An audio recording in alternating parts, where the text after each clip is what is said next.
नमस्कार दोस्तों।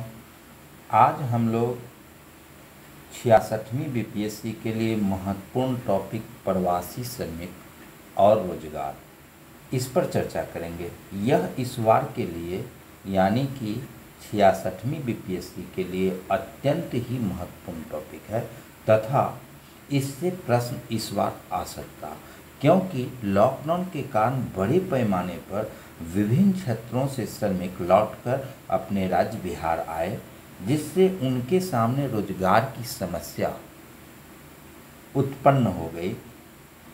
इन श्रमिकों को कैसे रोजगार प्रदान किया जाए और इनका उपयोग किस प्रकार किया जाए जिससे राज्य का विकास हो सके, यह सरकार के लिए भी एक विचारणीय प्रश्न है। तो इससे क्वेश्चन आने की पूर्ण संभावना है।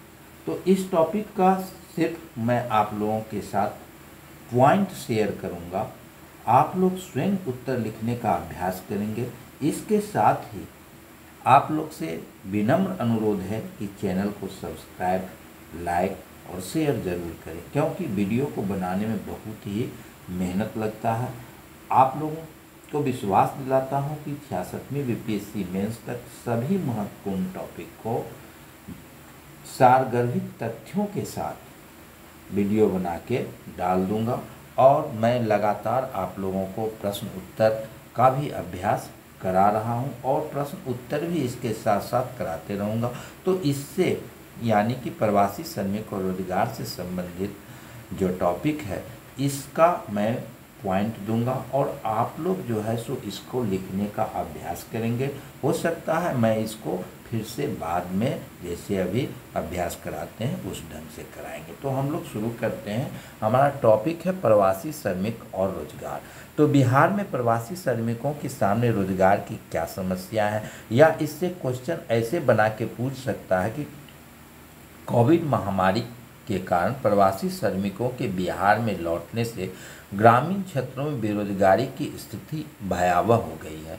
इस परिस्थिति में उन्हें रोजगार के साधन उपलब्ध कराने के लिए सरकार को क्या करना चाहिए, अपना सुझाव दें। यानी कि या इसमें आपको अपना सुझाव, आपसे सुझाव मांग रहा है कि सरकार उनको रोजगार प्रदान करने के लिए क्या क्या कर सकती है। तो सर्वप्रथम तो इसमें आप भूमिका लिखिएगा, भूमिका अपने से लिखने का प्रयास कीजिएगा। उसके बाद क्या क्या सरकार के द्वारा किया जाना चाहिए या क्या क्या सुझाव हो सकता है, इसके संबंध में आपको बताना है जो क्या क्या करना है, जिससे जो है सो उन लोगों को रोजगार भी दिया सके और राज्य के समृद्धि में, राज्य के विकास में उनका बेहतर प्रयोग किया जा सके। तो सर्वप्रथम हम देखते हैं कि कृषि से संबंधित क्षेत्र में, यानी कि कृषि क्षेत्र में सभी लोगों को पूर्णतः रोजगार नहीं दिया जा सकता, यानी कि कृषि में जितने लोग आए हैं उनको रोजगार देना संभव नहीं है। तो उनको रोजगार किन किन क्षेत्रों में दिया जा सकता है, तो कृषि से संबंधित जो क्षेत्र हैं वहाँ पर रोजगार की संभावनाएं बहुत ही ज़्यादा है। जैसे पशुपालन के क्षेत्र में उनको रोजगार दिया जा सकता है, मत्स्य पालन हो गया, क्योंकि बिहार में मत्स्य पालन की असीम संभावनाएं हैं। यहाँ पर पर्याप्त वर्षा भी होती है और जल के स्रोत भी हैं। तो इस क्षेत्रों में मत्स्य पालन को बढ़ावा दिया जा सकता, मधुमक्खी पालन को बढ़ावा दिया जा सकता, कुक्कुट पालन को बढ़ावा दिया जा सकता, बत्तख पालन को बढ़ावा दिया जा सकता और यहाँ पर रोजगार दिया जा सकता। इसके साथ ही एक मखाना की खेती भी बड़े पैमाने पर, मखाना की खेती बिहार में की जा सकती है, क्योंकि मखाना आपका समस्तीपुर, मधुबनी, दरभंगा, सुपौल, सहरसा आदि के क्षेत्रों में जो है सो मखाना की खेती की जाती है और वहाँ पर जो है सो पोखर तालाब बड़े पैमाने पर है। तो वहाँ पर इन लोगों को मखाना की खेती के माध्यम से भी रोजगार दिया जा सकता है। इसके बाद डेयरी से संबंधित कार्य में इनको रोजगार प्रदान किया जा सकता है। ग्रामीण क्षेत्रों में सब्जी की खेती की असीम संभावना है और सब्जी हब के रूप में, यानी कि सब्जी के निर्यातक के रूप में बिहार प्रसिद्ध हो सकता है। तो सब्जी की खेती करके, सब्जी के क्षेत्र में सब्जी की खेती के लिए इनको प्रोत्साहित करके इन क्षेत्रों में रोजगार दिया जा सकता है और सब्जी की मांग जो है सो विभिन्न क्षेत्रों में है। तो विभिन्न राज्यों को सब्जी के आपूर्तिकर्ता के रूप में बिहार हो सकता है। तो सब्जी खेती की पर्याप्त संभावनाओं को देखते हुए सब्जी की खेती में इनको लगाया जा सकता है। फिर नकदी फसलों का भी उत्पादन किया जा सकता है, चूँकि यहाँ पर बड़े पैमाने पर खाद्यान्न का भी उत्पादन होता है, तो बहुत सारे लोगों को नकदी फसलों के लिए प्रोत्साहन दिया जा सकता है, उन क्षेत्रों में लगाया जा सकता है। अब खाद्य प्रसंस्करण के क्षेत्र में, यानी कि कृषि पर आधारित जितने भी उत्पाद हैं उसको खाद्य प्रसंस्करण क्षेत्र में लगाया जा सकता है, जैसे अचार, पापड़, छोटे छोटे पैमाने पर बनाने के लिए, जैसे अचार, पापड़, चिप्स आदि के निर्माण में लोगों को लगाया जा सकता है, जो कम पूंजी में लगा के उनको रोजगार दिया जा सकता है। इसके साथ ही कृषि आधारित उद्योग का विकास, कुटीर उद्योगों का विकास जो कम पूंजी में हो, जैसे आटा पीसने की मशीन, तेल पेराई, धान कुटाई आदि के द्वारा इन लोगों को रोजगार दिया जा सकता है। तो इस पर हम लोग इस सारे पॉइंट को देखेंगे कि जो कृषि से संबंधित क्षेत्र में जो है इन लोगों को रोजगार प्राप्ति हो सकती है। अब हम लोग दूसरा क्षेत्र अगर देखें तो एक मनरेगा, यानी कि मनरेगा एक ऐसी योजना है जिससे ग्रामीण भारत की तस्वीर को बदला जा सकता है, यानी कि ग्रामीण क्षेत्र में जो है सो बड़े पैमाने पर रोजगार सृजन का कार्य किया जा सकता है। और अभी लॉकडाउन के दौरान जो है सो यह देखा भी गया कि मनरेगा जो है सो उन लोगों को रोजगार मुहैया कराने में सक्षम सिद्ध हुआ और बड़े पैमाने पर मनरेगा के द्वारा उन लोगों को रोजगार प्रदान किया गया। तो मनरेगा को जो है सो काम को साल में 100 दिनों से बढ़ाकर 200 दिनों तक कर दिया जाना चाहिए। और सार्वजनिक बुनियादी ढांचे जैसे सड़कें, आवास, आंगनवाड़ी केंद्र, पंचायत भवन, सामुदायिक भवन, जल जीवन मिशन में लोगों को रोजगार प्रदान किया जा सकता है, यानी कि मनरेगा के द्वारा इन क्षेत्रों में बुनियादी ढांचा के विकास में जो है सो काम लिया जा सकता है और इसका विकास में मनरेगा के मजदूरों को लगाया जा सकता है, जिससे जो है सो ज़्यादा से ज़्यादा लोगों को रोजगार की प्राप्ति हो सकती है। और इसके माध्यम से मनरेगा में काम के दिनों को भी बढ़ाया जा सकता है। अब है विभिन्न विभागों से समन्वय स्थापित कर, जैसे पक्का डैम, कृषि क्षेत्र से संबंधित जल संचयन, तालाब निर्माण, सामाजिक मानकी, सामुदायिक सिंचाई आदि को निर्माण क्षेत्र में लोगों को रोजगार प्रदान किया जा सकता है। तो इससे क्या होगा, इससे लोगों को रोजगार भी मिलेगा और रोजगार मिलने के साथ साथ आधारभूत संरचना का भी विकास होगा और ग्रामीण क्षेत्र का उन्नति भी होगा। तो एक साथ काम के साथ साथ जो है उनको रोजगार के साथ साथ जो है सो ग्रामीण समृद्धि भी आएगी।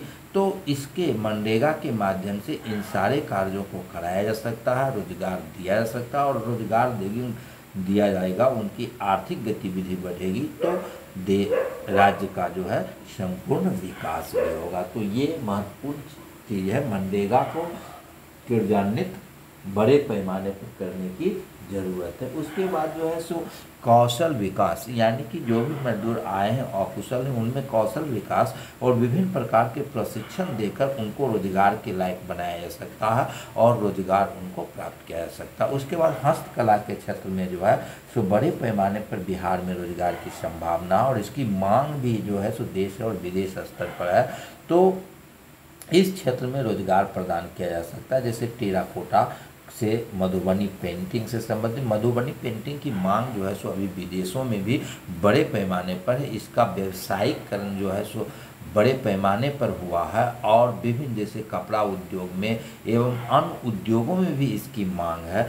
तो मधुबनी पेंटिंग को बढ़ावा देके लोगों को रोजगार दिया जा सकता है, ट्यूकली आर्ट के माध्यम से लोगों को रोजगार दिया जा सकता है। इसके साथ कुटीर उद्योग के विकास पर ध्यान देना होगा सरकार को और ज़्यादा से ज़्यादा कुटीर उद्योग लगाने की ज़रूरत है, जिससे ज़्यादा से ज़्यादा लोगों को रोजगार दिया जा सके। और स्वयं सहायता समूह के माध्यम से लोगों को स्वरोजगार के लिए प्रोत्साहित किया जा सकता है और सरकार जो है सो ऋण मुहैया कराकर जो है सो उनको छोटे छोटे उद्योग एवं छोटे छोटे सामानों के निर्माण के लिए प्रोत्साहित कर सकती है, जिससे जो है सो उन लोगों को रोजगार की प्राप्ति हो सकती है। तो इस पर स्वयं सहायता समूह के माध्यम से भी उन्हें रोजगार दिया जा सकता है। अब हम लोग देखते हैं जो सूक्ष्म लघु एवं मध्यम उद्योग क्षेत्र में सरकार का रोड मैप बनाकर इन क्षेत्रों में रोजगार प्रदान किया जा सकता है। राज्य के बाहर एवं विदेशों में मांग अनुरूप कुशल एवं अकुशल श्रमिकों के लिए छोटे छोटे उद्यम लगाकर उन वस्तुओं का उत्पादन